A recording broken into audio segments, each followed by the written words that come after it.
everybody, my name is Jackson and today I'm going to be reading How the Grinch Stole Christmas.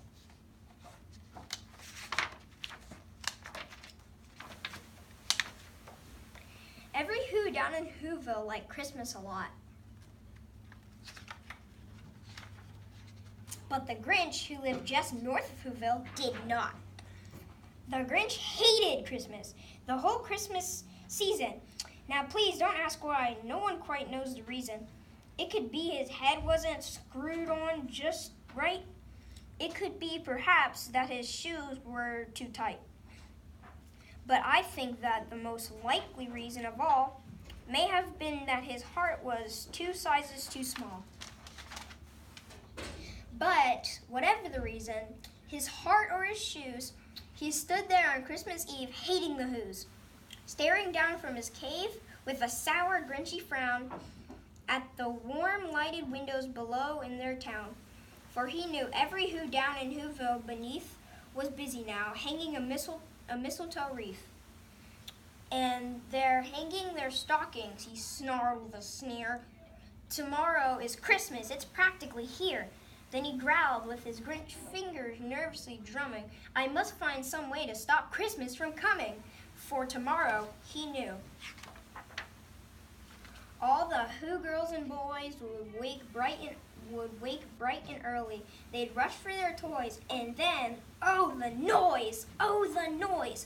Noise, noise, noise! That's one thing he hated. The noise, noise, noise!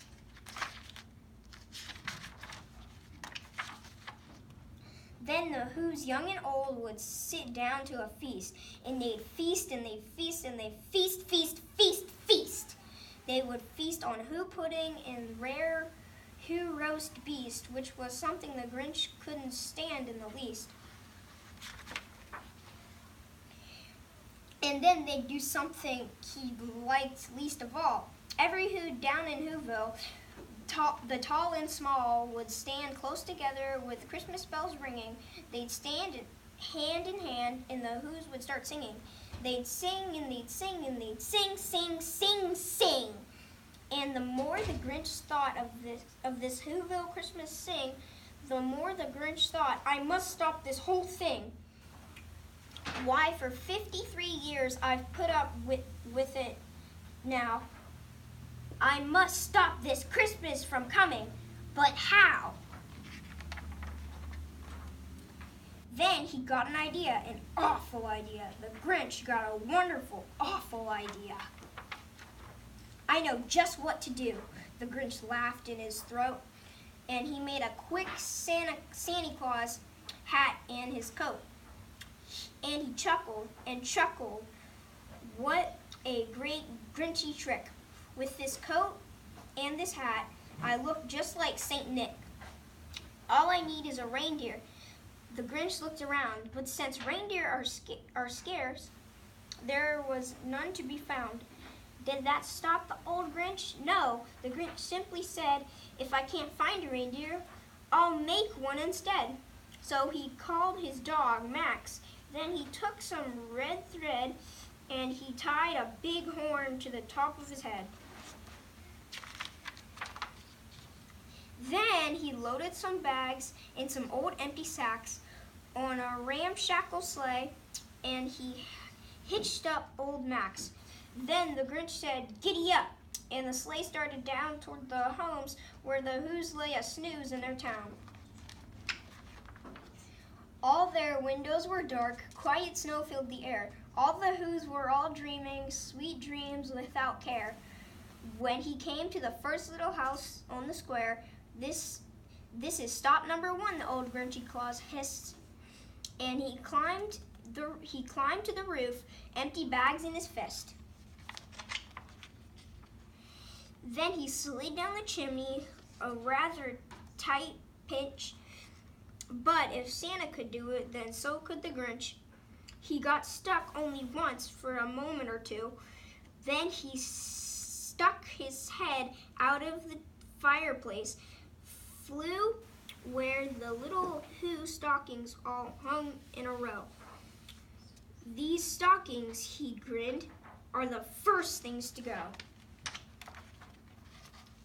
Then he slithered and slunk with a smile most unpleasant around the whole room, and he took every present. Pop guns and bicycles, roller skates, drums, checkerboards, tricycles, popcorn, and plums. And he stuffed them in bags. Then the Grinch very nimbly stuffed all the bags one by one up the chimney. Then he slunk to the icebox. He took the Who's Feast. He took the Who Pudding. He took the Roast Beast. He cleaned out that icebox as quick as a flash. Why, that Grinch even took their last can of Who Hash. Then he stuffed all the food up the chimney. And now, grinned the Grinch, I will stuff up the tree. And the Grinch grabbed the tree and he started to shove when he heard a small sound like the coo of a dove. He turned around fast and he saw a small Who, little Cindy Lou, who was not more than 2. The Grinch had been caught by this tiny Who daughter, who got out of bed for a cup of cold water. She stared at the Grinch and said, "Santa Claus, why? Why are you taking our Christmas tree? Why?" But you know that old Grinch was so smart and slick. He thought up a lie, and he thought it up quick. "Why, my sweet little tot," the fake Santa Claus lied, "there's a light on this tree that won't light on one side. So I'm taking it home to my workshop, my dear. I'll fix it up there, then I'll bring it back here." And his fib fooled the child. Then he patted her head and got her a drink, and he sent her to bed. And when Cindy Lou Who went to bed with her cup, he went to the chimney and stuffed the tree up. The last thing he took was a log for their fire. Then he went up the chimney himself, the old liar.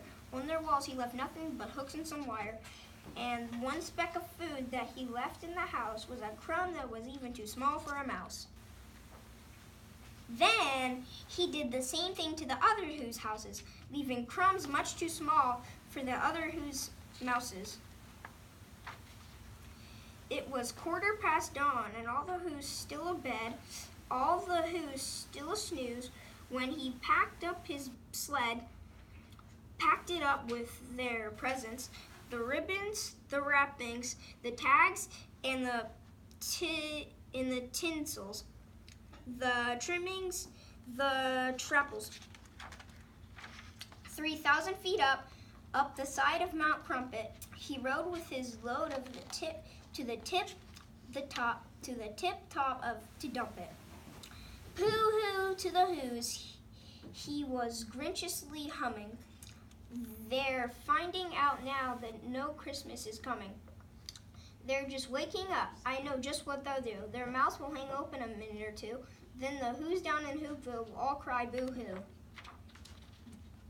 "That's a noise," grinned the Grinch, "that I must simply hear." So he paused, and the Grinch put his hand to his ear. And he did hear a sound ringing over the snow. It started in low, then it started to grow. But the sound wasn't sad. Why, this sound sounded merry. It couldn't be so, but it was merry, very. He stared at Whoville. The Grinch popped his eyes. Then he shook. What he saw was a shocking surprise. Every Who down in Whoville, the tall and the small, was singing without any peasants at all. He hadn't stopped Christmas from coming. It came, somehow or another, it came just the same. And the Grinch, with his Grinch feet ice cold in the snow, stood puzzling and puzzling. How could it be so?